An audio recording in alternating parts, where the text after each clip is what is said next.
الحمد لله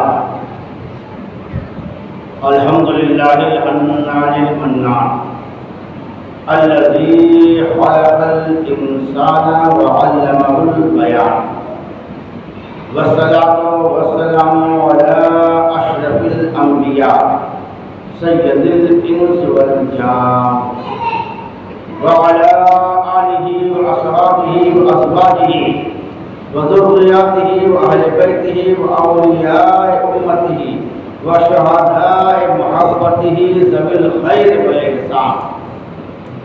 أما بعد فأعوذ بالله من الشيطان الرجيم. بسم الله الرحمن الرحيم. يا أيها الذين آمنوا استعينوا بالصبر والصلاة. آمنت بالله صدق الله مولانا العظيم وصدق رسوله النبي الأمين المتين المبين المعين المكين الكريم ورؤوف رحيم ونحن على ذلك من الشاهدين والشاكرين والحمد لله رب العالمين إلى يوم الدين. معزز سامعین کرام، آئیے سب سے پہلے ہم اور آپ تمامی حضرات مل کر اس نبی کی بارگاہ میں خراج عقیدت پیش کریں جو نبی سبل السلام کا مرشد اعظم ہے، مظلوموں کا چارہ گر، شکستہ دلوں کا کارساز، روحانی کرب و اضطراب کا مسیحا، دن جس کے دلے دولت کا رومی غلام، یہ رات جس کے آستان عرش نشا کی حبشی کنیز، یہ زمین جس کے قدوم میمونت نظوم سے شرفیاب، یہ آسمان جس کے تصدق سے سرفراز، عرش مجید جس کی منزل، کہکشاں جس کا غبار رات، اوج سکندری جس کا معمول معیار، اورنگ شہنشاہی جس کی غلامی کا ادنا ایجاد، آب حیات کا چشمہ جس کے لال نوش خند کا پیمانہ، اسی رسول ہاشمی ارواحنا فدا محمد رسول اللہ صلی اللہ تعالیٰ علیہ وسلم کی بارگاہ گوہر بار میں اپنی غلامی کا ثبوت دیتے ہوئے درود پاک کے ہاتھ خود پیش کریں بآواز بلند سب کی پڑھیں اللہم صلی علی وسلم.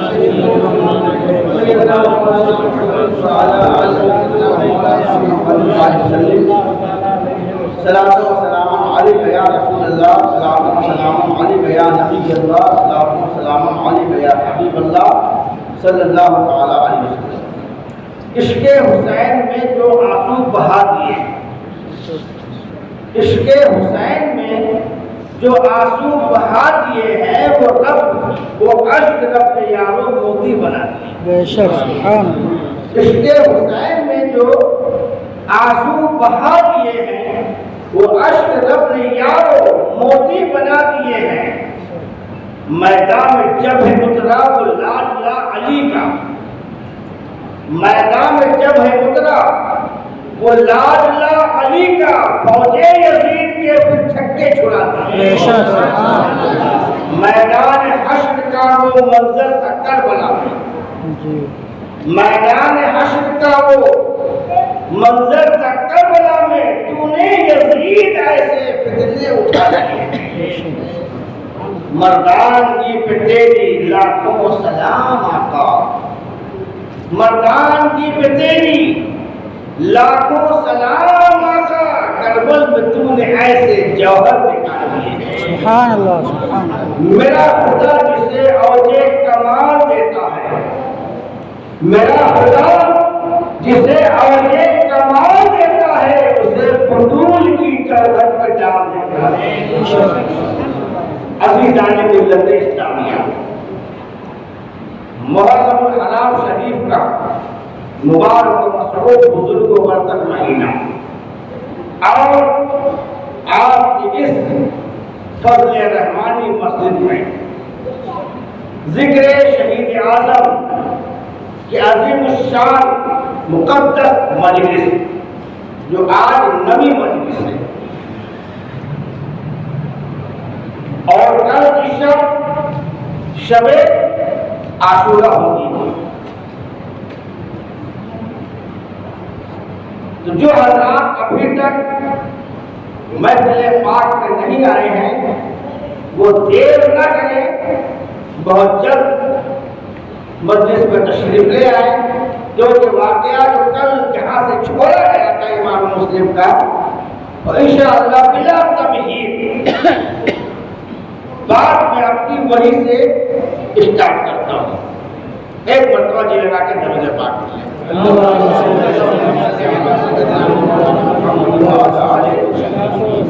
سیدنا مولانا محمد صلی اللہ علیہ وسلم، صلاۃ و سلام علیکہ سیدی یا رسول اللہ، صلاۃ و سلام علیکہ سیدی یا نبی اللہ، صلاۃ و سلام علیکہ سیدی یا حبیب اللہ صلی اللہ تعالی علیہ وسلم۔ میرا خدا جسے اوجے کمال دیتا ہے اسے بطول کی چوکھٹ پہ ڈال دیتا ہے۔ عزیزان ملت اسلامیہ، کل ہماری گفتگو یہاں پر تمام ہوئی تھی کہ حضرت امام مسلم رضی اللہ تعالی عنہ جو کوفہ کے اندر امام عالی مقام کے نائب بن کر کے گئے تھے، وہاں پر عہد و پیمان لے رہے تھے، بیعت دے رہے تھے، اسی اثنا میں عبید اللہ ابن زیاد بدنہاد پہنچا اور اس نے بڑا ہنگامہ کیا۔ بات یہ ہوئی کہ ہانی بن عروہ جو بنی مزاحم قبیلے کے تھے ان کو گرفتار جب کیا اور ان کے ہونٹ پھوڑ دیا، لاٹھی مار کر ان کے سر پر زخم دیا، جس سے کوفے کے اندر ایک خبر برپا ہو گئی کہ ہانی بن عروہ کو ابن زیاد نے قتل کر دیا ہے، شہید کر دیا۔ تو بنی مزاحم قبیلے کے لوگ اپنی تلواریں لے کر انتقام انتقام انتقام بولتے ہوئے گورنر ہاؤس کے پاس آ کر کے گورنر ہاؤس کو سب نے گھیر دیا۔ بات پتہ چلی امام مسلم کو، امام مسلم بھی باہر نکل کر کے آئے۔ کوفے والوں نے کہا اے امام ہماری قیادت کرے، دیکھو ابن زیاد نے ہمارے سرداروں کو گرفتار کر کے نظر بند کر لیا ہے۔ بنی مزاحم قبیلے کے لوگوں نے کہا ہمارے سردار ہانی بن عروہ کو ابن زیاد نے قتل کر دیا ہے، ہم اس خون کا بدلہ لیں گے اور بغیر انتقام لیے ہم گورنر ہاؤس سے الگ نہ ہٹیں گے۔ مگر سیدوں کی شان دیکھو، نبی کے گھر والوں کی شان آن بان دیکھو۔ امام مسلم نے فرمایا کہ اے بنی مزاحم قبیلے کے لوگوں، ابھی تلوار کوئی نہ چلائے گا، آوازیں کسی کی بلند نہیں ہوں گی، پہلے معاملے کی تہ تک پہنچا جائے گا کہ معاملہ ہے کیا، اور اگر باتوں سے بات بن جاتی ہے تو بہتر ہے، قتل و غارت نہیں ہونا چاہیے۔ اللہ کے نبی کے گھر والے ایسے تھے، اللہ کے رسول نے انہیں وہ تعلیمیں دی تھی کہ قتل و خونریزی سے بچو، اس لیے وہ خود بھی بچ رہے تھے، لوگوں کو بھی بچا رہے تھے کہ مصالحت ہو جائے، باتوں سے بات بن جائے۔ حضرت امام مسلم نے کھڑے ہو کر کے غرضدار آواز میں جب گورنر ہاؤس کے سامنے کہا، اور جب ابن زیاد نے اتنا بڑا مجمع دیکھا، گورنر ہاؤس کا حساب دیکھا، گورنر ہاؤس کا محاصرہ دیکھا، گورنر ہاؤس کا گھیراؤ دیکھا، لرز گیا، کانپ گیا، تھرا گیا۔ اس نے سوچا ہمارے پاس تو اتنی بڑی فوج نہیں ہے، اگر ہم نکلیں گے بھی تو ہم ان کا مقابلہ نہ کر پائیں گے، ہم سب قسم مارے جائیں گے، اور اگر یہ ذرا سے بھی آگے بڑھ گئے تو یہ قصر عمارت کی اینٹ سے اینٹ بن جائے گی۔ مگر ابن زیاد بدنہاد مکار ابن مکار تھا، کذاب ابن کذاب تھا، اس نے فوراً اپنے مکر و فریب کی چال چلی۔ چال چلنے کے بعد میں اس نے سب سے پہلے جن سرداروں کو کوفہ کے نظر بند کیا تھا ان کو ڈرایا، ان کو دھمکایا کہ سنو، اگر تم نے قصر عمارت کے اوپر کھڑے ہو کر کے اپنے قبیلے والوں کو واپس کرنے کے لیے کہا تو سمجھ لو ان قریب دمشق سے ایک بہت بڑا لشکر آ رہا ہے، وہ تم کو بھی مارے گا، تمہارے قبیلے کے لوگوں کو بھی مارے گا، تمہارے گھروں کی اینٹ سے اینٹ بجا دی جائے گی، تمہاری بیویوں کو بیوہ کر دیا جائے گا، تمہاری ماں کو کی کوٹ گزار دی جائے گی، تمہاری بچیوں کو یتیم کر دیا جائے گا۔ عزیزان ملت اسلامیہ، اس نے ڈرایا دھمکا کر کے ان لوگوں کو قصر عمارت پہ کھڑا کیا، اب وہ کوفہ کے بزرگ سردار کھڑے ہو کر کے اپنے اپنے قبیلے والوں سے ہاتھ جوڑنے لگے اور کہنے لگے اے میرے قبیلے والوں، اگر ہماری جان کی خیر چاہتے ہو، اپنے گھر بار کی خیر چاہتے ہو، تم حساب کو توڑ دو، محاصرے کو توڑ دو، اپنے اپنے گھر چلے جاؤ۔ ابن زیاد ایسا کچھ کرنے والا نہیں ہے جس سے تمہیں تکلیفیں ہوں۔ تاریخ یہ بتاتی ہے جب انہوں نے سرداروں نے اوپر جا کر کے یہ بات کہی اور قبیلے نے اپنے سردار کو بالکل صحیح و سلامت دیکھا، لوگ چھوڑ کر کے جانے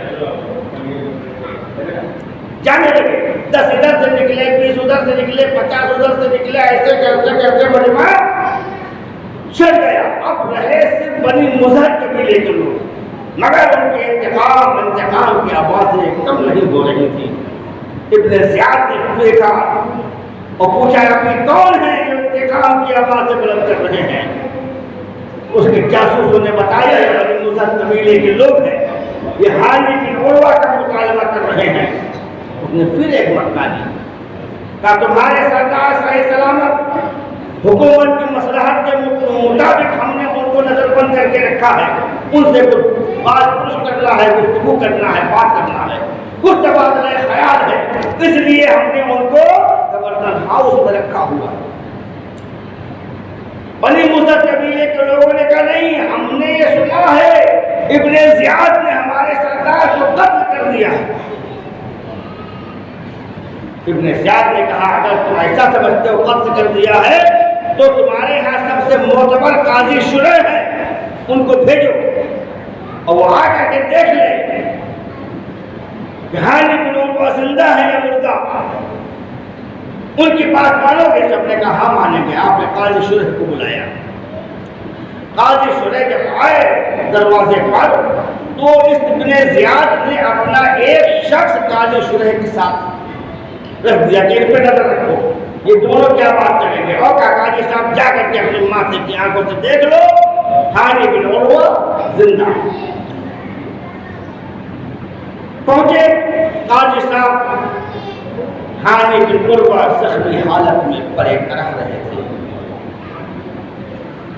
حانی بن عروہ صحابی رسول تھے جو لگ بھگ اس وقت میں 70 یا 75 سال کی عمر پر پہنچے ہوئے تھے۔ قاضی شریح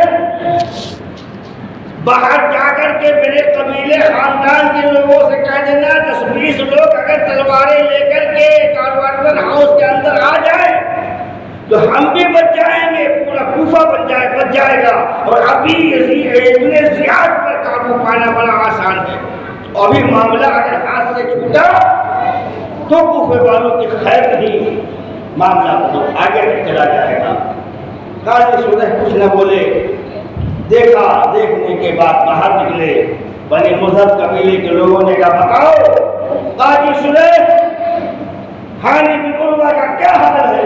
تو قاضی شریح نے صرف ایک جملہ کہا، حانی بن عروہ زندہ ہے، حانی بن عروہ زندہ ہے، اور حانی بن عروہ کا پیغام انہوں نے نہیں دیا۔ جب بنی مظہر قبیلے کے لوگوں نے یہ سنا حانی بن عروہ زندہ ہے تو انہوں نے کہا جب ہمارا سردار زندہ ہے، اسے کچھ ہوئے نہیں تو ہم کاہے کو محاصرہ کیے ہیں، وہ ادھر سے نکلنا چالو ہو گئے۔ وقت مغرب آ گیا، وقت مغرب آیا تو آپ کے ساتھ ماتر 500 لوگ رہ گئے۔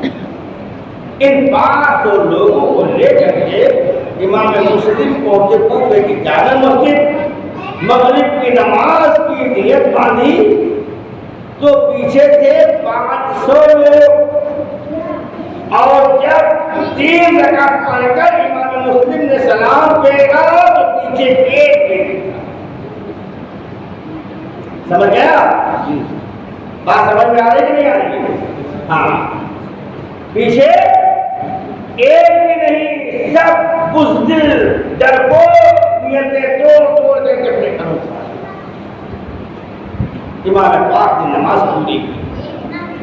نماز پوری کرنے کے بعد جب نکلے تو دیکھا راستوں پر سناٹا چھایا ہوا، ہر دروازہ کوفے کا بند ہے، وہ رسول اللہ کا نواسا، کائنات عالم جس کی ملکیت اس کے نانا کی، چاند و سورج اس کے نانا کے اشارے پہ گردش کرے، وہ امام مسلم کوفہ کی سرزمین پر بے یار و مددگار، وہ کوفہ جہاں لوگ دعوتیں کر رہے تھے، جبہ و دستار چوم رہے تھے، آپ کی جان پر اپنی جان کو قربان کرنے کی قسمیں کھا رہے تھے، وہ نہیں۔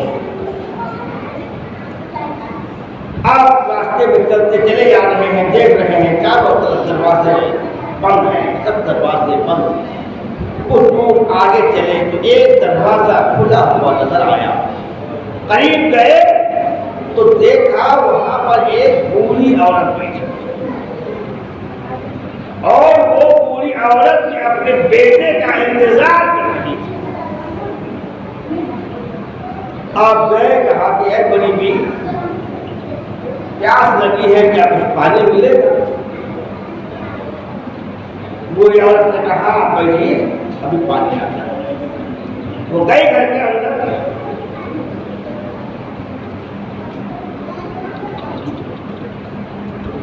اللہم صلی اللہ علیہ وسلم۔ جب ڈرائیوروں کا حال ہی گڑبڑ ہو جاتا ہے تو پھر امان کا معاملہ، جب ڈرائیور غلط ہو جائے گا نا تو گاڑی گڈھے میں جائے گی۔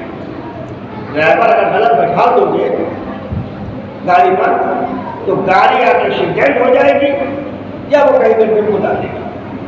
درود پاک پڑھیے، سیدنا و مولانا محمد وعلی آل سیدنا و مولانا محمد علیہ وسلم۔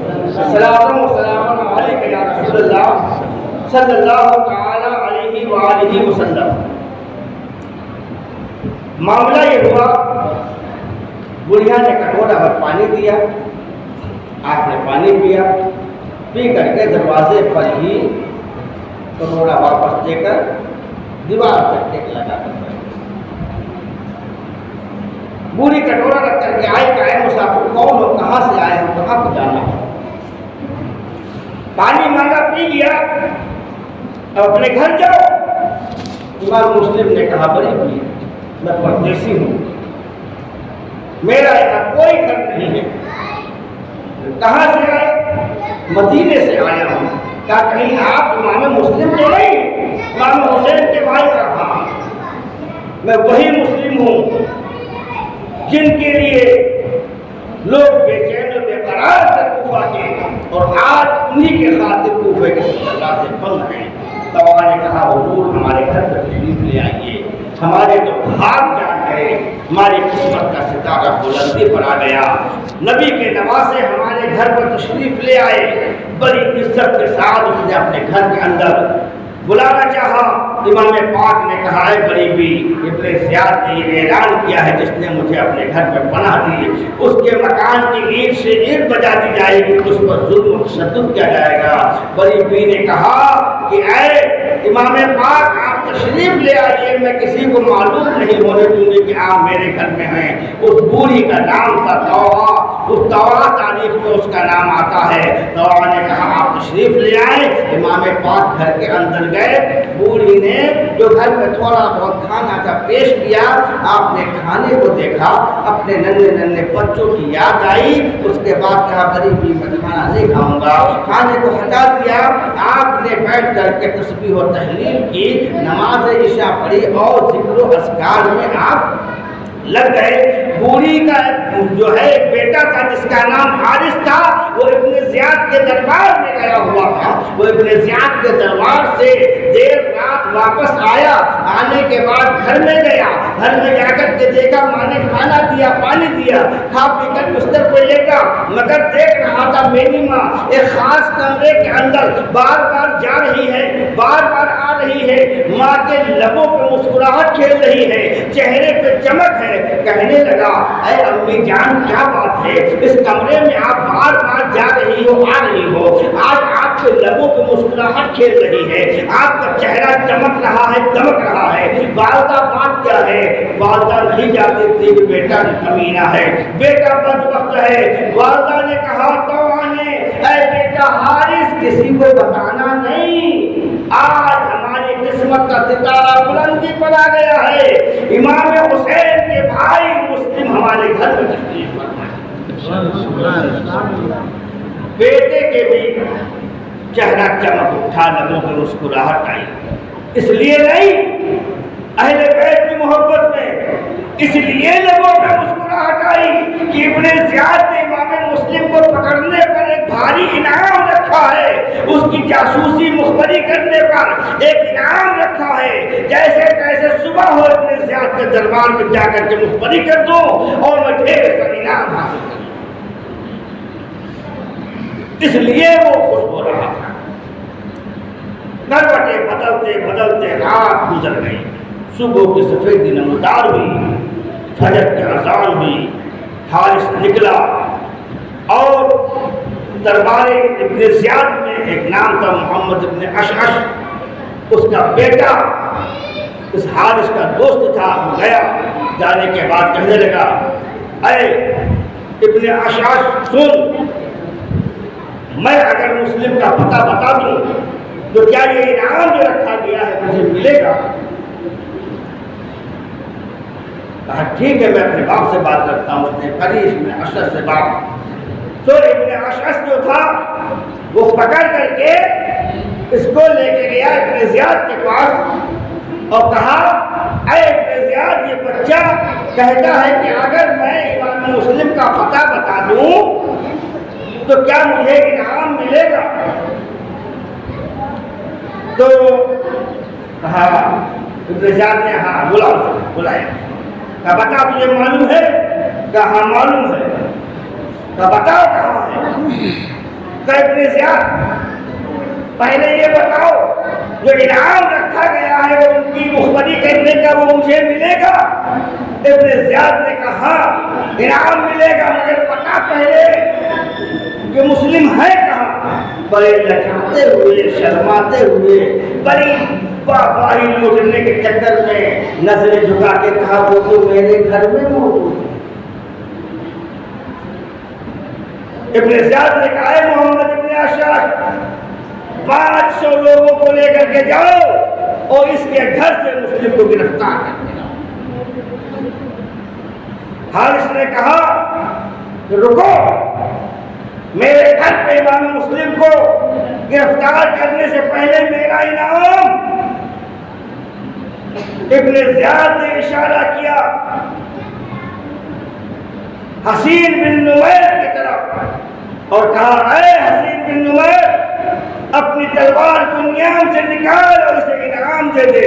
حسین بن نمیر نے اپنی تلوار کو نیام سے نکالا، حارث کی گردن پہ مارا، وہ سر ہلک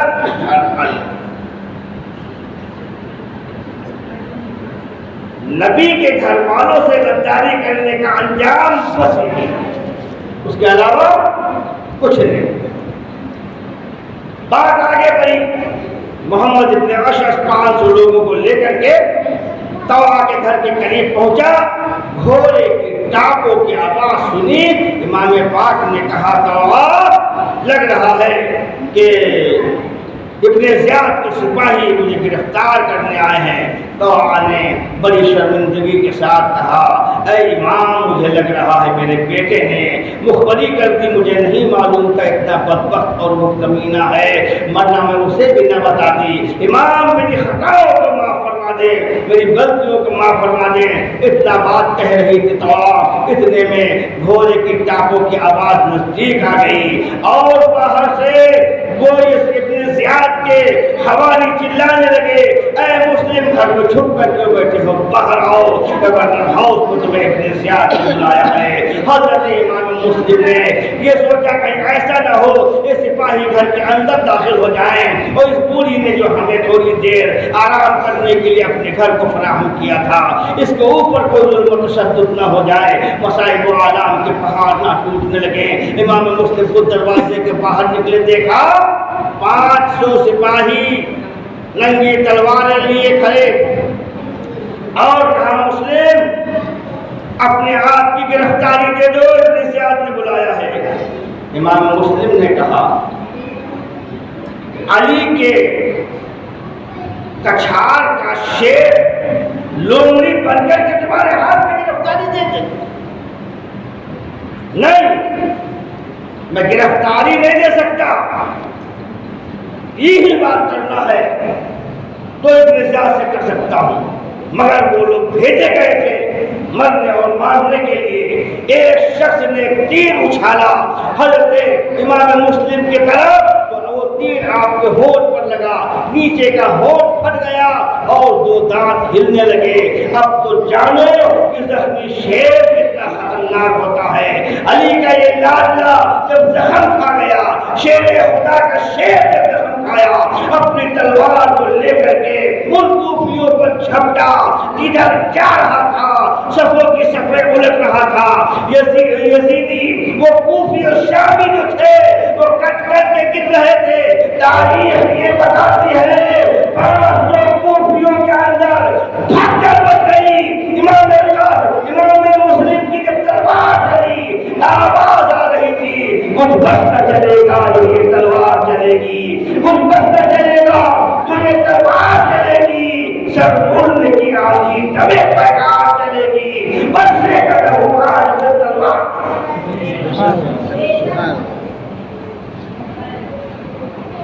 کچھ دیر تک لڑتے رہے، مگر انہوں نے ادھر ادھر سے تیر مارے، آپ کا جسم تیروں سے چھلنی ہو گیا۔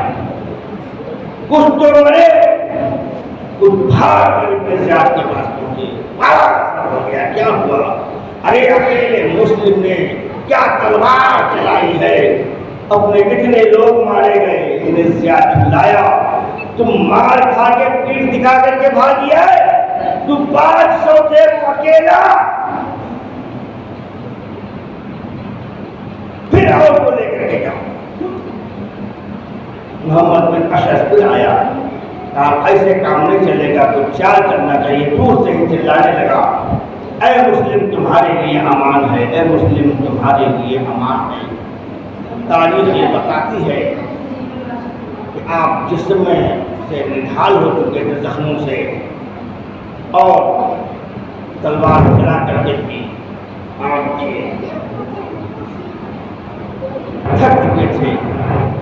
امام پاک نے، امام مسلم نے کہا اے ابن اشعث، کیا تو سچ پہ امان دے سکتا ہے؟ کہا میں نے ابن زیاد سے تمہارے لیے امان لے لی ہے، امان لے کر کے آیا ہوں، چلو تمہیں کچھ نہیں ہوگا، چند باتیں کر لو۔ امام پاک نے کہا دیکھ تو سوچ سمجھ لے، ابن زیاد ایسا آدمی نہیں ہے جو تیری بات کو مانے گا، تجھ پر بھی مصیبتیں کھل پائیں گی۔ کہا نہیں میں نے امان لے لی ہے، چلو۔ آخر میں امام پاک نے بات کو مان لیا۔ ماننے کے بعد آپ چلنے لگے، جب چلنے لگے تو تھوڑی دور چلنے کے بعد بکیر بن عمران اسدی نے آپ کے قبضے سے تلوار کو کھینچ لیا۔ امام پاک نے آہ بھری اور کہا اے اشعث دیکھ، پہلا دھوکہ میرے ساتھ یہ کہ میرے قبضے سے تلوار مل گئی، واللہ اگر میرے پاس یہ تلوار رہے تم اس طرح اپنے آپ کو اس ظالم کے حوالے نہیں کرو۔ محمد ابن اشعث ابھی بھی سوچ لے، تم نے امان دی ہے۔ باتیں کرتے کرتے دارو عمارت کا دروازہ آ جاتا ہے۔ ابن اشعث اندر پہنچا، ابن زیاد کے پاس پہنچنے کے بعد اس نے ابن زیاد سے کہا اے ابن زیاد، میں نے مسلم کو امان دے کر کے اور یہاں تک لایا ہوں، دروازے پر ہے۔ ابن زیاد غصہ ہو گیا، لانے لگا کہ اے محمد ابن اشعث، تمہیں بھیجا گیا تھا مسلم کو گرفتار کرنے کے لیے کہ امان دینے کے لیے، تم کون ہوتے ہو امان دینے والے؟ اب تو یہ بڑا لجایا، شرمایا، بڑی حیرت ہوئی، کیونکہ امام مسلم نے جو کہا تھا وہ یہاں پر سچ ہوتا ہوا نظر آ رہا ہے۔ تاریخ یہ بتاتی ہے کہ وہ بالکل شرمندہ ہو کر کے اپنی آنکھوں کو نیچے جھکا کر کے آتا بھی کون سے منہ سے ابن زیاد نے کہا جاؤ اب بلا کر کے لاؤ مسلم کو۔ حضرت امام مسلم کو ابن زیاد کے سامنے پیش کیا گیا، باتیں ہوئی، امام مسلم نے ان کے جواب دیے، اس کے بعد میں وہ جب جوابوں کے امام مسلم کی تاب نہ لا سکا، اس کے بعد المختصر یہ ابن زیاد نے کہا کہ اے حمران بن اسد، اے بکیر بن حمران اسدی، اس نے کو لے جاؤ قصر عمارت پر لے جا کر کے اسے قتل کر دو یعنی شہید۔ امام پاک کو قصر عمارت پر لے جایا گیا۔ لے جانے کے بعد ایک روایت میں آتا ہے کہ عمر بن باہلی اور ایک میں آتا ہے کہ بکیر بن حمران اسدی، ان دونوں میں سے کوئی ایک شخص تھا بدبخت، جو امام پاک کو لے کر کے گیا، بالوں کو زلف پاک کو پکڑا اور تلوار گردن پر چلائی، سر امام حسین اس ظالم کے ہاتھ میں تھا، دھڑ امام پاک کا زمین پر تشریف لے آیا۔ انا للہ و انا الیہ راجعون۔ واقعات کربلا میں پہلے ایک سید کی شہادت کوفے کے اشر، جب امام مسلم کی شہادت کو دیکھا، عاشق مصطفیٰ نے کلیجے پہ ہاتھ رکھ کر کے کہا کہ کاش امام مسلم کے خون کے قطرے یہی کہتے ہوں گے کہ زندگی بنا لیں گے کہہ کے یا رسول اللہ،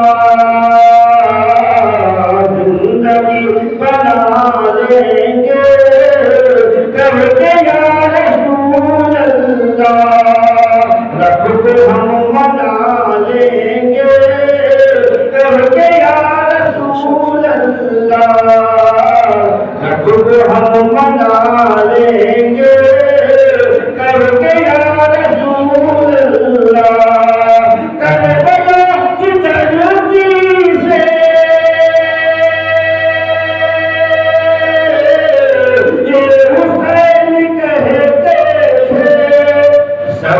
ہم کٹا لیں گے کہہ کے یا رسول اللہ۔ امام مسلم کی شہادت ہو گئی۔ اس کے بعد ابن زیاد نے کہا میں نے سنا تھا ان کے ساتھ میں دو بچے تھے، ایک کا نام محمد تھا، ایک کا نام ابراہیم، جاؤ بچوں کو ڈھونڈ کر کے لاؤ، تلاش کرو، اور جو بچوں کو ڈھونڈ کر کے لائے گا اسے انعام و اکرام سے مالا مال کر دیا جائے گا۔ ان مکاروں کی مکاری کو پہنچ جائے، وہاں کے لوگ بھی ایسے تھے جن کی عقل پر پردے پڑے ہوئے تھے، انعام یافتہ لوگوں کا انجام آنکھوں سے دیکھ رہے تھے، پھر بھی وہی کام کر رہے تھے، لوگ دوڑ رہے۔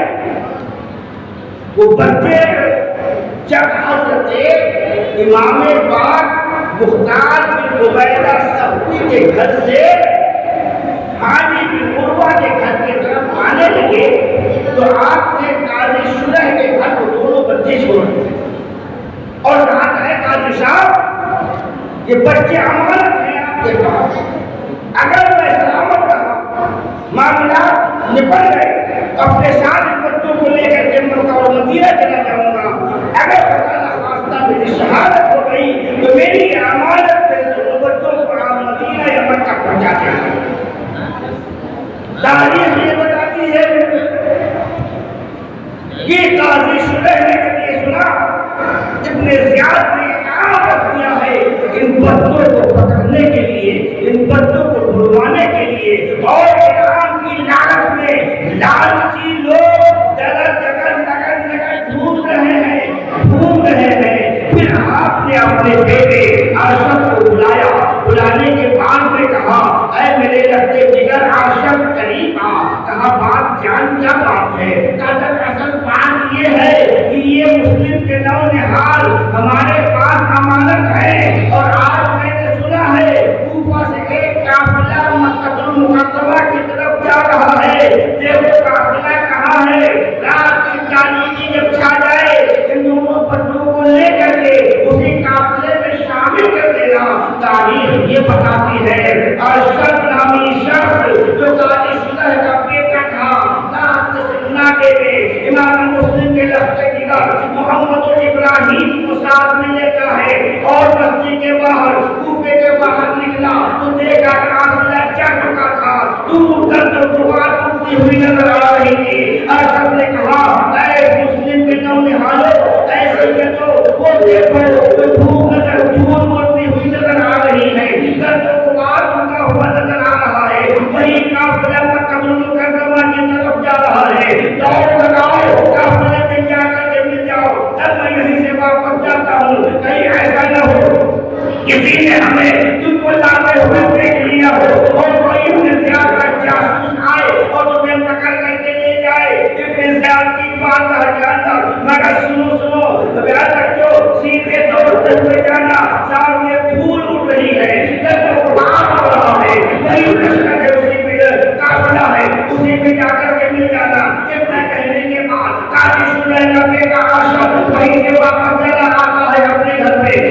ننھے دو بچے ہیں، ایک 8 سال کا ہے، ایک کی عمر 10 سال کی ہے، بھاگتے دوڑتے ہوئے رات سناٹے میں کالی گھٹا ہے، بچے دوڑتے ہوئے چل رہے ہیں، چھوٹے بھائی بھائی چھوٹا کیا، بڑے بھائی نے اٹھایا، اٹھانے کے بعد کپڑوں کو اٹھایا، کہا بھائی دوڑو ورنہ قافلہ نکل جائے گا، کچھ دور آؤ جانے آگے، آگے چلنے کے بعد سے بڑا بھائی چھوٹے سے نہیں گرا، چھوٹے بھائی نے اٹھایا، بھائی کپڑے جھاڑ دیے، دوڑو ورنہ قافلہ نکل جائے گا۔ تاریخ یہ بتاتی ہے ننھے تھے، سادہ لوگ تھے، بالکل بھولے بھالے تھے، رات کے سناٹے میں اس نے اس شہر کے اندر ایک کھاڑیوں میں راستہ بھٹک گئے، قافلہ نکل گیا، رات بھر بچے دوڑتے رہے، صبح ہوئی تو جہاں سے گئے تھے وہیں پر گئے۔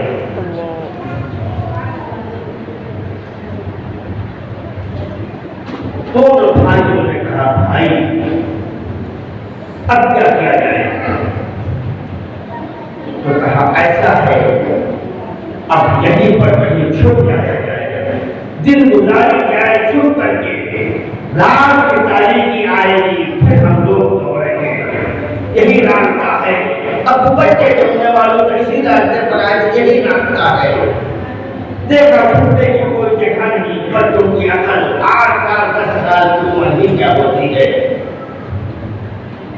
اے بچوں ہماری بھائی تم بھی سنو، چھوٹے چھوٹے بچے تھے ان کی بات بتا رہا ہوں، آپ چھوٹے چھوٹے ہیں، دیکھو نبی کے گھرانے کے چھوٹے چھوٹے بچوں کا جذبہ کیا ہے اور ان کے ساتھ کیا ہوا، کیسے انہوں نے اس اسلام کو قربان چڑھایا۔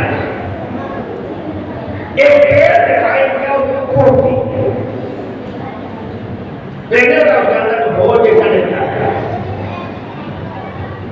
ایک بھائی گیا، پہلے دیکھا ہمیں کوئی کیڑا پھٹیگا تو نہیں ہے، صاف کیا، پھر دونوں بھائی آپس میں باہیں ڈال کر دوپٹ کر کے اس کو ہمیں پھیر دی گئی۔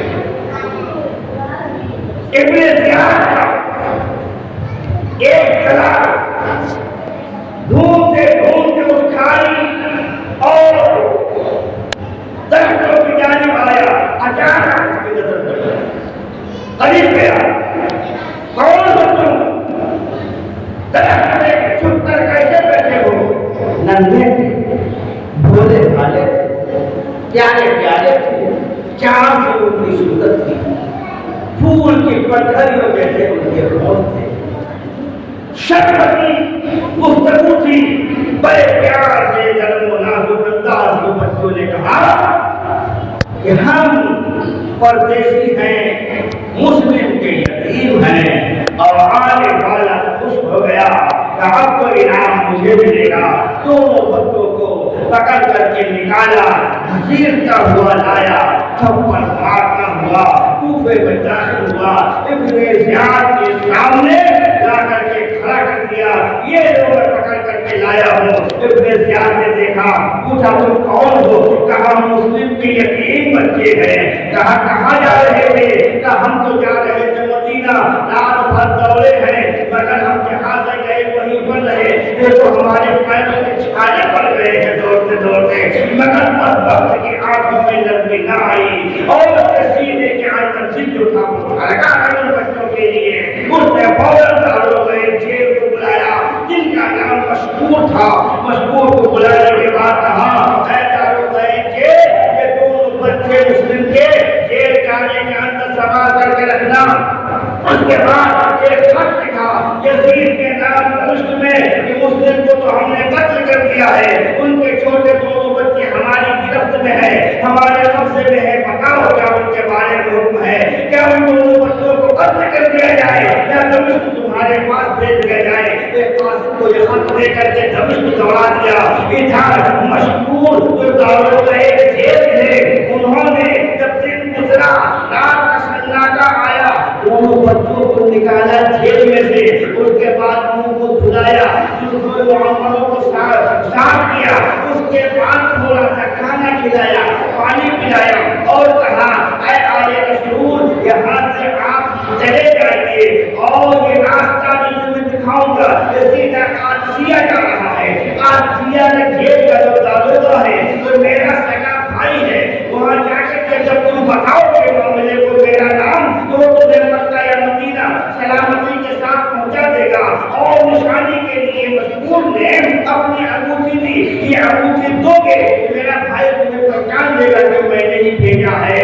ان بچوں نے دیکھو، بچوں کی مدبرانہ سوچ کو دیکھو، بچوں کی عقل دیکھو، بچوں نے کہا کہ اے داروغہ جی آپ کو اتنے زیادہ نے ہماری رکھوالی کے لیے آپ کو بھیجا ہے، اگر صبح میں اتنے زیادہ ہمیں تمہارے پاس نہ پائے گا تو تم پر ظلم کرے گا، تشدد کرے گا، تمہارے ساتھ ہاتھا پائی کرے گا، تو ہمارے لوگوں کے لیے آپ چاہے ظلم و تشدد سے حل کرو گے۔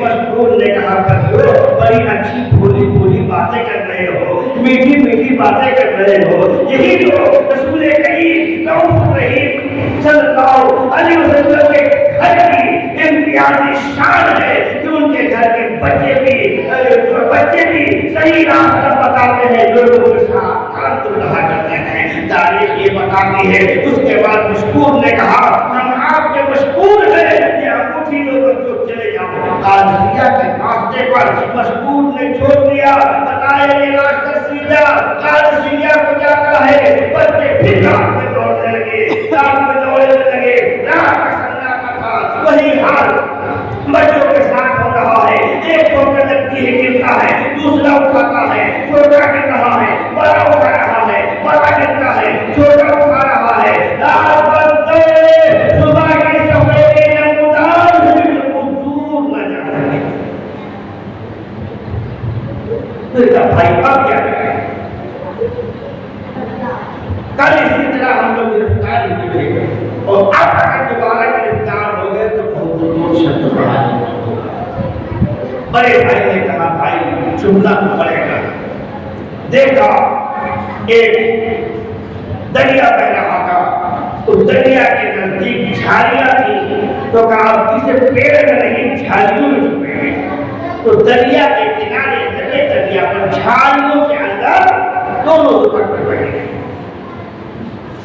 بیٹھے اب آج میں گاؤں تھا، گاؤں سے ایک عورت غلیظ تھی، پانی لینے کے لیے دریا میں آئی، اسی کنارے پر جب وہ اپنا برتن پانی میں ڈالنا چاہتی تھی، پانی کے اندر تو جان سے صورت کا عکس نظر آیا۔ غلیظ نے دیکھا تو جھاڑیوں میں دو بچے دب کے بیٹھے ہوئے ہیں، قریب آنے کے بعد اس نے پوچھا کون؟ بچے پہلے دن کے چڑے صدمے تھے، رونے لگے، بلبلانے لگے، اور دعا کرنے لگے، منتیں کرنے لگے، سماجتیں کرنے لگے، ہم نے کوئی ظلم نہیں کیا ہے، ہم نے کوئی قصور نہیں کیا ہے، ہم تو مدینے سے اپنے بابا کے ساتھ آئے، مکے سے اپنے بابا جان کے ساتھ میں آئے تھے، جہاں مکے کے کوفے کے اندر ہمارے بابا کو شہید کر دیا گیا ہے۔ حدیث نے کہا کیا تم مسلم بن عقیل کے شہزادے ہو؟ آل رسول ہو؟ بیٹا گھبراؤ نہیں، ڈرو نہیں، ہم اس کی نوکری کرتے ہیں، ہماری ملکن جو ہے وہ اہل بیت کی بڑی پرستار ہے، آل رسول سے محبت کرنے والی ہے، ہمارے ساتھ چلو۔ جو حدیث دونوں بچوں کو لے کر کے اپنی ملکن کے پاس آئی، آنے کے بعد میں اس نے پورا واقعہ بتایا۔ تاریخ یہ بتاتی ہے حضرت امام مسلم کے ننھے ننھے دونوں بچوں کو اس عورت نے، اس کی مالکن نے دھلایا، آنکھوں میں کاجل لگایا، لگانے کے بعد بالوں میں تیل لگایا اور کھانا پکا پکا کے بڑھیا بڑھیا کھلایا اور کہا اے نونہالوں تھکے ہوئے ہو، کمرہ کھول دیا، بستر لگا دیا، اے بچوں لے جاؤ، اتنا پیار، اتنا آرام، اتنے دنوں کے بعد دیکھا تھا تھکے ہارے دونوں بچے کمرے میں سو گئے۔ رات کا سناٹا ہوا، اس عورت کا شوہر، اس کا نام بھی حارث تھا، تھکا ہارا، غرق و غبار میں اٹا ہوا، ہانپتا ہانپتا گھر میں گھسا۔ بیگم نے کہا میرے سرکار کہاں سے؟ لگ رہا ہے پیدل چلتے آ رہے ہو۔ کہا راستے میں گھوڑا مر گیا، پیدل ادھر دوڑا ہوں۔ کیوں دوڑ رہے ہیں؟ ایسا کون سا کام ہے؟ تو حکومت کے کام سے بھی دوڑ رہا تھا۔ حکومت نے تمہیں ایسا کون سا کام دے دیا ہے جس کے لیے تم دوڑ رہے تھے؟ بیوی پوچھ رہی تھی، شوہر بتا رہا تھا۔ حارث نے کہا آج تو معاملہ یہ تھا، اس لیے پورا کوفہ دوڑ کر گھوم رہا ہے، ڈھونڈتا ہے مسلم کے بچوں کو۔ ابن زیاد نے اتنا انعام رکھ دیا ہے، اتنا انعام رکھ دیا ہے، جو مسلم کے بچوں کو لے کے جائے گا مالا مال ہو جائے۔ اور کھائے میں نے یہ کیا کرتی، اگر ایسے پھلک لگ گئی تو بچوں کو چھوڑے گا نہیں۔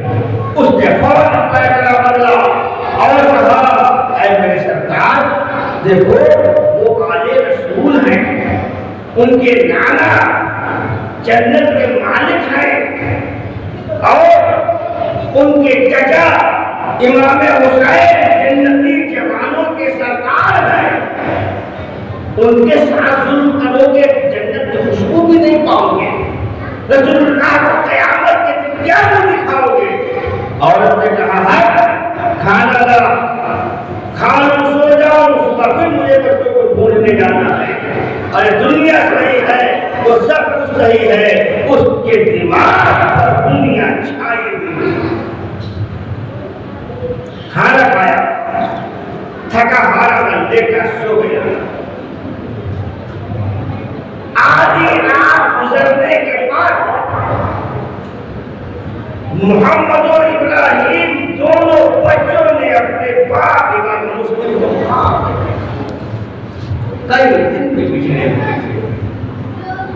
باپ کا چہرہ دیکھا، بلک کر رونے لگے، ایسے روئے کہ آواز بلند ہونے لگی۔ دونوں جاگ گئے، بھائی کیا تم نے بھی ہمارے حضور کو خواب میں دیکھا ہے؟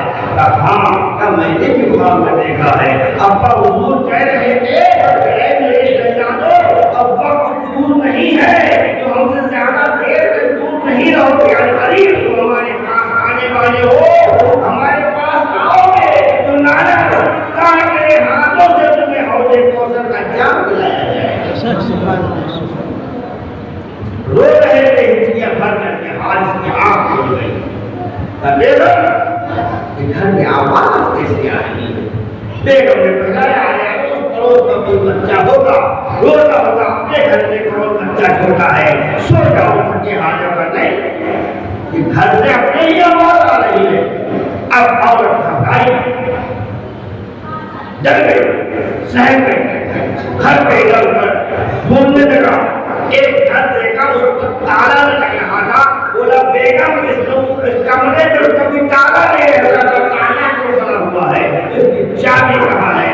عورت نے بہانا بنایا، مگر اس کا بہانا ایک نہ چلا، چابی لے کے تالا کھولا۔ کھولنے کے بعد دروازہ کھول کر کے اس نے دیکھا دو ننھے ننھے بچے ہیں۔ اس نے لرزدار آواز میں کہا اے بچوں تم کون ہو؟ میرے گھر میں کیا کر رہے ہو؟ بچے اس گھر کو اپنی جائے پناہ مان رہے تھے اور سمجھ رہے تھے، برکھتا ہوا بچوں نے کہہ دیا ہم مسلم کے یتیم۔ اچھا، میں دن بھر تمہیں ڈھونڈتا رہا، تمہاری تلاش میں میرا گھوڑا مر گیا اور تم ہو کہ میرے گھر میں ہی آرام کر رہے ہو، ایسے کر رہے ہو۔ تاریخ یہ بتاتی ہے اس نے بچوں کو بال پکڑ کر کے گھسیٹا، اس کی عورت سامنے آئی، روکنے کی کوشش کی اور کہا کہ اے ظالم، فاطمہ کے پھولوں کی پنکھڑیوں کو نہ مار اپنے ہاتھوں سے، ورنہ بلوں سے قیامت دامن محشر کے سامنے رسول اللہ کو منہ کے دکھائے گا۔ اس نے ایک نہ مانی، اور جب نے زیادہ مزاحمت کی، تلوار نکال کے اپنی عورت کی گردن پر ماری، اور رسول کی محبت میں ایک کنیز فاطمہ اور شہید ہو گئی۔ انا للہ و انا الیہ راجعون۔ اس کے بعد معاملہ یہ ہوتا ہے، گھسیٹتا ہوا لے کر کے فرات کے کنارے پر ہمارے دونوں بچوں کو لے گیا۔ تاریخ بتاتی ہے اس کو کنیزہ جو بچوں کو گھر پہ لائی تھی، اسے پتا چلا، وہ بھی دوڑتی ہوئی گئی، مزاحمت کرنے کی کوشش کی، مگر معاملہ یہ ہوا اس نے کنیز کو بھی اپنی تلوار سے دو ٹکڑے کر دیا۔ نہر کے کنارے لا کر کے محمد ابراہیم کو کھڑا کیا کہ اب ان کے سروں کو تن سے جدا کیا جائے۔ ایسے ہی تلوار کو اٹھایا، محمد ابراہیم کے چھوٹے بھائی نے کہا میں بڑے بھائی کی لاش اپنی آنکھوں سے نہیں دیکھ سکتا۔ بڑے بھائی نے کہا میں اپنے چھوٹے بھائی کا لاشا اپنے ہاتھوں سے نہیں دیکھ سکتا۔ بدبخت نے ان ننھے ننھے سیدوں کے منہ پر دھماکے مارے اور جب دھماکے لگائے، کائنات عالم کے اندر عاشق مصطفیٰ نے یوں پکار کر کہا کہ وہ فاطمہ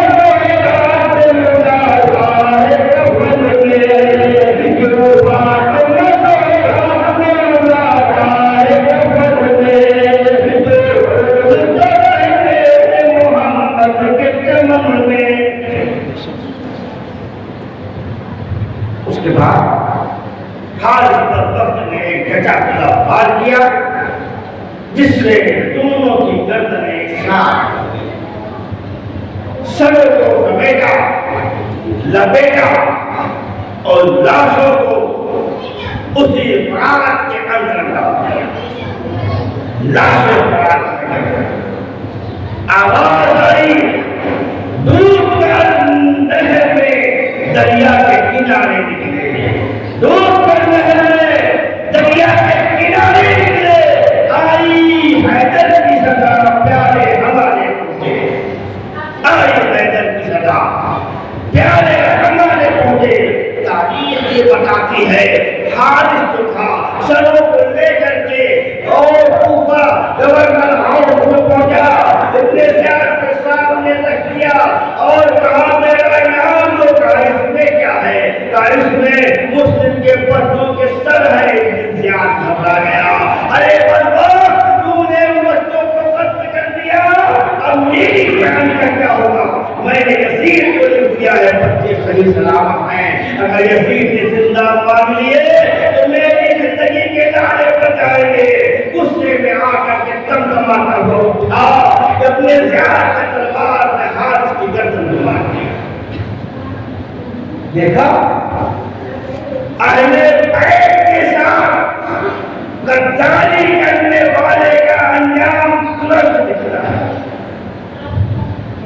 ادھر معاملہ کیا ہوا؟ مکہ المکرمہ کے اندر امام پاک کا خط امام مسلم کا امام حسین کو ملا، تو میرے آقا حسین نے مکہ المکرمہ سے نکلنے کی تیاری کی۔ مکہ کے گورنر ابن سعید نے بہت روکنے کی کوشش کی، عبداللہ بن زبیر اور عبداللہ صحابی جو تھے، عبد الرحمن ابن ابی بکر وغیرہ سب نے کوشش کی۔ آپ کے بہنوئی عبداللہ ابن جعفر طیار نے روکنے کی، جو زینب پاک کے شوہر نامدار تھے، روکنے کی کوشش کی، مگر امام پاک نہ روکے۔ گجر بن گئے، رہتے سفر تیار ہو گیا۔ آج ذی الحجہ کو امام پاک مکہ المکرمہ سے کربلا کی طرف نکل پڑے۔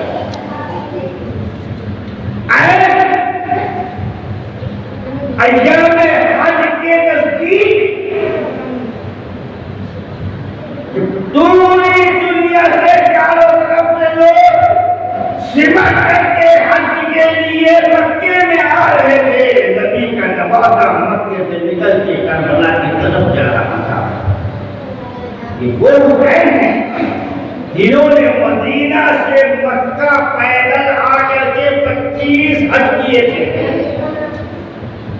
امام حسین نے مدینہ المنورہ سے مکہ المکرمہ میں حج آ کر کے پیدل 25 حج کیے تھے.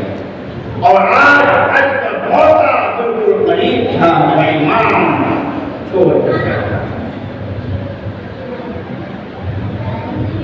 مکہ کی سرحدوں سے باہر نکلے. ایک مرتبہ اور اپنے ساتھ مکہ کے گورنر نے چند لوگوں کو آ کر کے آپ کو دیا ہے. اے امام ہم آپ پر قربان ہو جائیں, مکہ چھوڑ کر نہ جائیں. اس مکے کے اندر آپ ہیں کہ امن والے شہر میں کوئی آپ کی طرف آگ اٹھا کر کے نہیں دیکھ سکتا. ہم امان لیتے ہیں مکے والے آپ کی, میں آپ کے گھر میں جانا ہے تو جانا. دماغ میں خیال آتا ہوگا امام حسین اتنا بدل کیوں ہو رہے ہیں؟ سب لوگ رہے تو جانا چاہیے.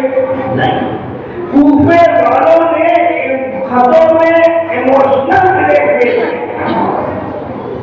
لکھا تھا. امام اگر آپ اوپر تشریف نہ لائے تو ہمیں مجبوراً یزید خلیف کے ہاتھوں میں ہاتھ دینا پڑے گا, اسے خلیفہ ماننا پڑے گا, اسے امیر المومنین ماننا پڑے گا. اور جب بروز قیامت اللہ کے حضور پیشی ہوگی تو ہم سے پوچھا جائے گا, اے کوفہ والوں تم نے یزید جیسے شریعت کے مخالف کے ہاتھوں میں ہاتھ کیوں دے دیا؟ تو ہم کہیں گے یا اے اللہ تیرے محبوب کے لباس حسین کو ہم نے بلایا تھا, اور جو نہ آئے تو مجبوری میں ہم نے ہاتھ دے دیا. آپ نے کہا دیکھ لو بروز قیامت اپنا دامن پکڑوانا مجھے نہیں ہے, یہاں شہید ہو جانا گوارا. دوسری بات یہ بھی کہ امام حسین کی شہادت کربلا کی سرزمین پر ہونا ہے. یہ تو امام حسین جب پیدا ہوئے سے مستحق ہو گئی. نبی کونین کو بھی معلوم تھا, سیدہ کائنات کو بھی معلوم تھا, مولا کائنات کو بھی معلوم تھا, حضرت مصطفیٰ کو بھی معلوم تھا, اور ابو بکر صدیق کو بھی معلوم تھا, عمر فاروق اعظم کو بھی معلوم تھا, عثمان غنی کو بھی معلوم تھا, حضرت طلحہ کو بھی معلوم تھا, حضرت زبیر کو بھی معلوم تھا, حضرت سعد کو بھی معلوم تھا, حضرت سعید کو بھی معلوم تھا, حضرت عثمان بن عوف کو بھی معلوم تھا, حضرت ابو عبیدہ بن جراح کو بھی معلوم تھا. اشرف مبشرہ کو نہیں بلکہ پورے مکے کو معلوم تھا, پورے مدینے. امام نے اپنی ضد بتائی, گورنر مکہ واپس چلے آئے. آقا حسین کا قافلہ جب جا کر کے کچھ دور مقام ضرور پہ رکا تو عبداللہ ابن جعفر طیار اپنے دونوں بیٹوں کو لے کر اور گورنر مکہ کے چھوٹے بھائی یحییٰ سعید کو لے کر پہنچے مقام ضرور کا. عبداللہ ابن جعفر طیار جو زینب پاک کے شوہر نامحرم سے پہنچے. اے امام میں آپ کے لیے مکہ کے گورنر کی امان لے کر آیا ہوں. ضمانت کے طور پہ ان کے بھائی یحییٰ بن سعید کو لے کر کے آیا ہوں.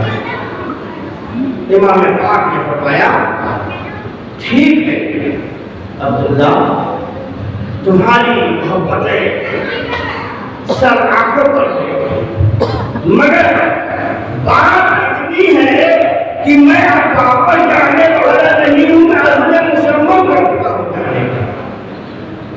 تاریخ یہ بتاتی ہے عبداللہ ابن جعفر تیار نے اپنے دونوں چھوٹے بیٹے اور محمد کو ان کی ماں زینب پاک کے پاس چھوڑا اور کہا امام آپ چلے پیچھے سے، میں بھی آپ کے ساتھ آ رہا ہوں، مجھے کچھ کام ہے، اس کام کو نپٹا کر کے 2 دن میں بھی آپ کے پاس تشریف لے آؤں گا، آ جاؤں گا۔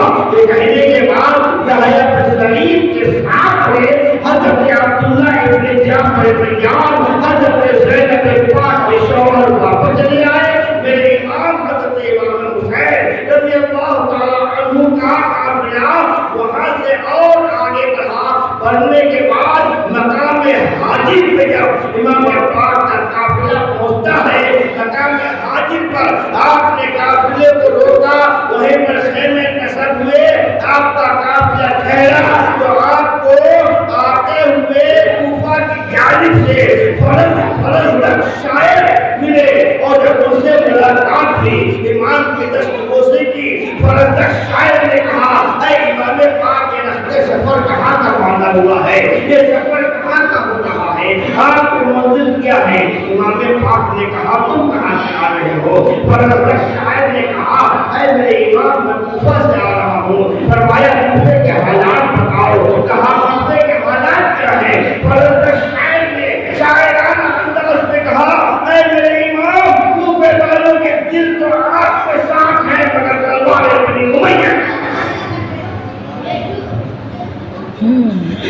امیہ کے ساتھ تلواریں ہیں۔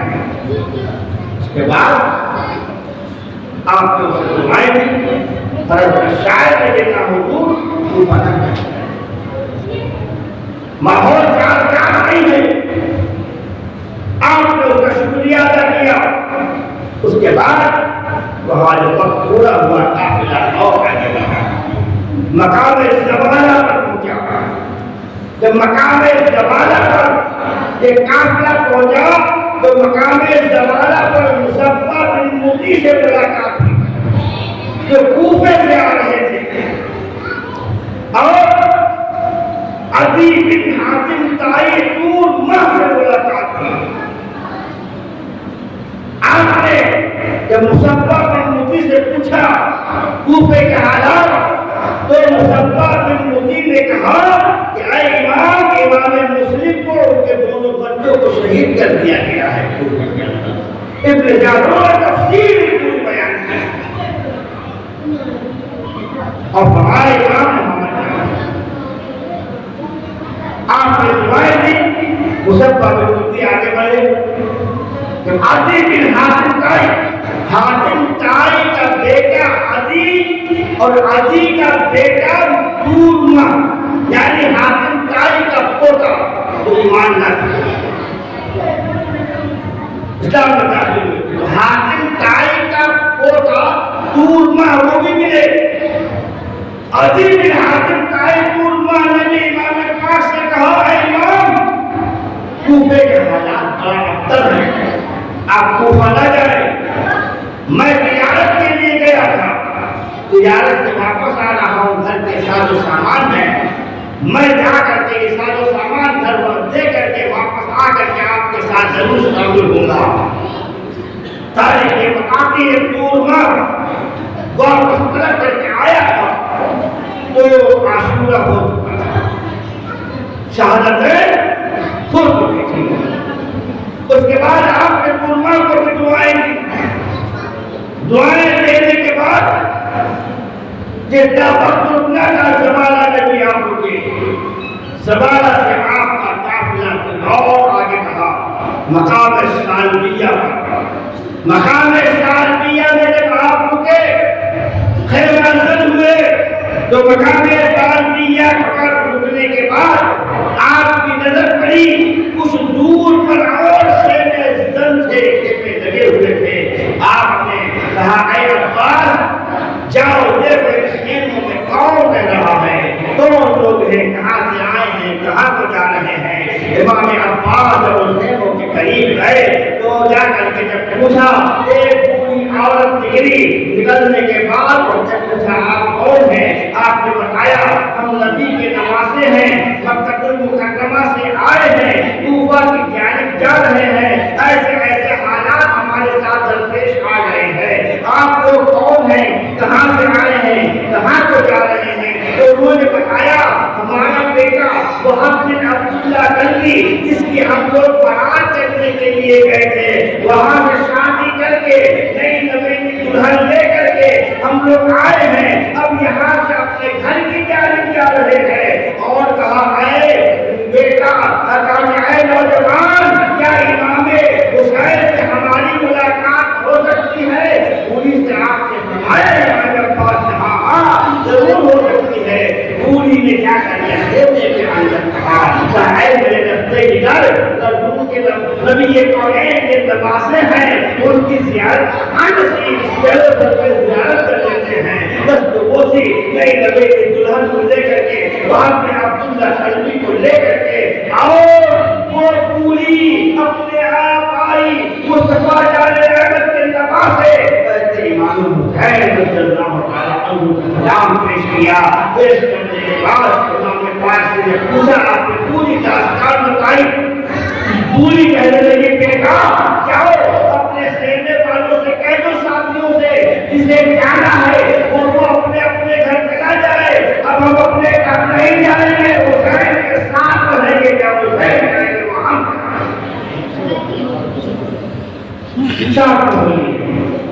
قافلہ ہوگا۔ مقام سالمیہ سے جب یہ قافلہ مقام قصر بنی مقاتل پر پہنچا، وہاں پر بھی معاملات آپ کے ساتھ ہوئے۔ وہاں کے کچھ لوگ خیمہ بند تھے، انہوں نے دیکھا امام کی محبت میں تشریف لائے۔ وقت پورا ہوا قصر بنی مقاتل کا، کائرہ آپ کا آنے بڑھا، جب مقام کوہ ذی حشم پر پہنچا، یہ ننھا منھا قافلہ پاکیزہ معطر مطہر، تاریخ یہ بتاتی ہے کہ چند لمحوں میں گھوڑے کے ٹانگوں کی آواز آنے لگی، جب جو غبار اٹھتا دکھائی دینے لگا۔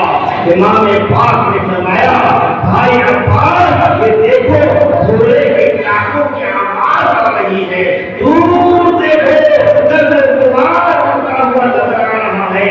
عباس علمبردار نے کہا بھائی حسین نے کہا ہے کوئی تجارتی قافلہ ہوگا جو کہیں جا رہا ہوگا، یا مجاہدین ہوں گے کسی مدعے محاذ پر جا رہے ہوں گے۔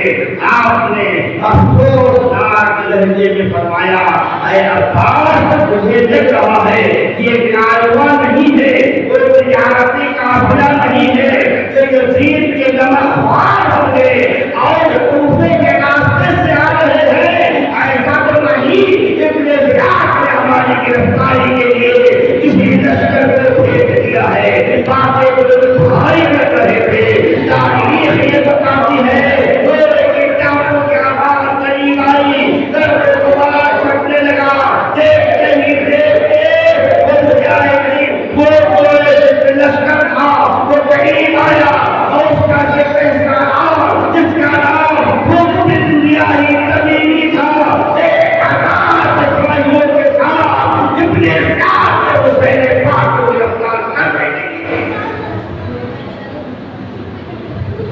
دور ہو کر تمیمی قریب آیا، یہ خیمے کس کے ہیں؟ عباس نے کہا نبی کے نواسے، علی کے لاڈلے، فاطمہ کے نور نظر پر امام حسین۔ اور نبی نے کہا حسین کہاں ہے؟ آپ کے خیمے کے اندر تشریف فرما، ذکر و فکر میں مشغول تھے۔ تمیمی آیا، بڑے ادب کے ساتھ ہاتھوں کا بوسہ دیا، دستبوس بوسی کی، دست بوسی کرنے کے بعد فرمایا کہ امام مجھے کوفے سے ایک زیادہ 1000 سپاہی لے کر کے بھیجا اور مجھے حکم دیا گیا ہے امام پاک جہاں ملے انہیں وہیں پر روک لیا جائے گا۔ آپ نے فرمایا اے حکم تو مجھے روکنے آیا محمد سختی کرنے آیا؟ حکم نے کہا نہیں میرے امام، آپ کی عزت و سلام میں مجھے حضرت بیٹھ آقا میں یہ بات اپنا ہم لوگوں کے زیادہ مجھے کہہ کر کے بھیجا ہے۔ آپ نے کہا ٹھیک ہے، باتیں ہوئی، ہونے کے بعد میں وقت آتا ہے نماز کا۔ علی اکبر نے اپنے انداز سے شفیع پیغمبر نے اپنے انداز سے جب اذان پڑھی، اس کے بعد جہاں کا خیر ہوا تو امام پاک نے فرمایا ہوا تو اپنی نماز ادا کرے گا یا ہمارے ساتھ بڑے عادت و احترام کے ساتھ کون تمیمی نے کہا اے امام پاک کے ہوتے ہوئے میں اپنی نماز ادا کیسے پڑھوں گا؟ میری نماز ادا ہوگی کیسے؟ جانتے ہو نہ مسجد میں نہ بیت اللہ کی دیواروں کے سائے میں نماز عشق ادا ہوتی ہے، تلواروں کے سائے میں۔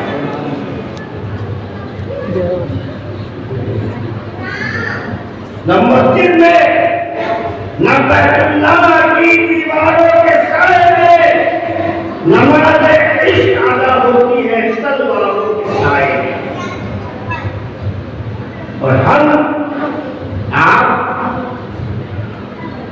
پنکھے کے سائے میں نہیں پڑھ سکتے، پنکھے کی ہوا کے پیچھے اطمینان سے نہیں پڑھ سکتے۔ پیارے بڑے افسوس کی بات ہے ہم نمازوں سے اتنا دور کیوں ہیں، قرآن کی تلاوت سے اتنا دور کیوں ہیں، تسبیح اور تحلیل سے اتنا دور کیوں ہیں؟ کیا ہمارے دل کی دھڑکنیں آسان سن کر تیز نہیں ہوتی؟ کیوں نہیں؟